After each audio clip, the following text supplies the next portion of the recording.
আসসালামু আলাইকুম, কেমন আছেন সবাই? আলহামদুলিল্লাহ আমরা সবাই ভালো আছি। আসলে মেহমান হচ্ছে আল্লাহর প্রদত্ত দান। তো আসলে মেহমান আসলে আমি সব সময় খুশি হই, আমার কাছে ভালো লাগে। আল্লাহর রহমত নিয়ে আসে, রহমতের বরকত নিয়ে আসে। আল্লাহ যখন বেশি খুশি হয় তখন মেহমান পাঠায়। আমার বাসায় কম বেশ মেহমান আসা যাওয়া করে। কিছু কিছু মেহমান, স্পেশাল মেহমান আছে যারা আমার হাতের রান্না খুবই পছন্দ করে। তো একদিন আমাকে কথায় কথায় জিজ্ঞাসা করলো যে আমি কি খেতে পছন্দ করি। তা আমি আসলে বললাম যে রাজহাঁস খাওয়া হয় না অনেক দিন।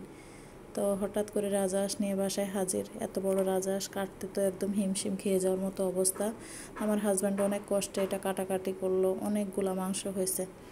পরে কাটাকাটি করার পরে মাংসগুলো ভালো করে পরিষ্কার করে নিলাম। মাংস রান্নার জন্য আমি একটা মশলা রেডি করে নিব।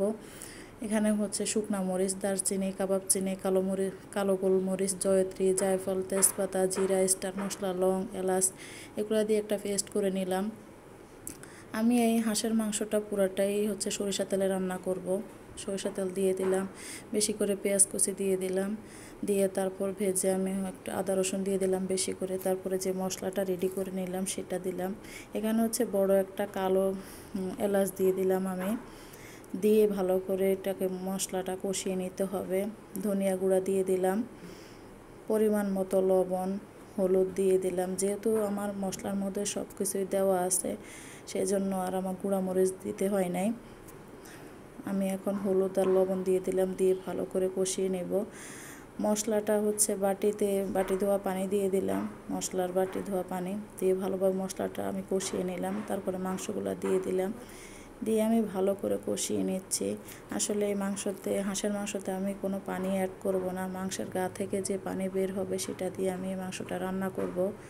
একদম চুলার আঁচ কমিয়ে দিয়ে কষিয়ে কষিয়ে রান্না করব।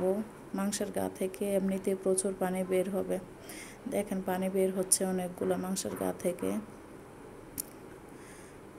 চুলার আঁচ কিন্তু বেশি আমি বাড়াই নাই, কম আঁচে রান্না করতেছি। কারণ চুলার আঁচ বেশি বাড়াইলে এরকম পানি বেশি বের হবে না। পুরাটা হাঁসের মাংস আমি কষিয়ে কষিয়ে রান্না করতেছি। এখন আমি কিছুটা আস্ত গোটা রসুন দিয়ে দিলাম, কারণ গোটা রসুন মাংসের সাথে দিলে আমার ছেলে খুবই পছন্দ করে আর ফ্লেভারটাও ভালো আসে। কিছুটা কাঁচামরিচ দিয়ে দিলাম, একটু ঝোলের পানি দিয়ে দিলাম। আমি এর আগে কোনো পানি অ্যাড করি না, এখানে সামান্য পানি দিলাম। দিয়ে আমি প্রায় 10 মিনিটের মতো রান্না করব। এই মাংসটা রান্নার ক্ষেত্রে আমি কোনো ঝোল রাখবো না, এটা একদম মাখা মাখা হবে। কারণ ঝোল থাকলে ভালো লাগে না, যেহেতু এটা রুটি দিয়ে খাবে। এই হচ্ছে মাংসের ফাইনাল লুক।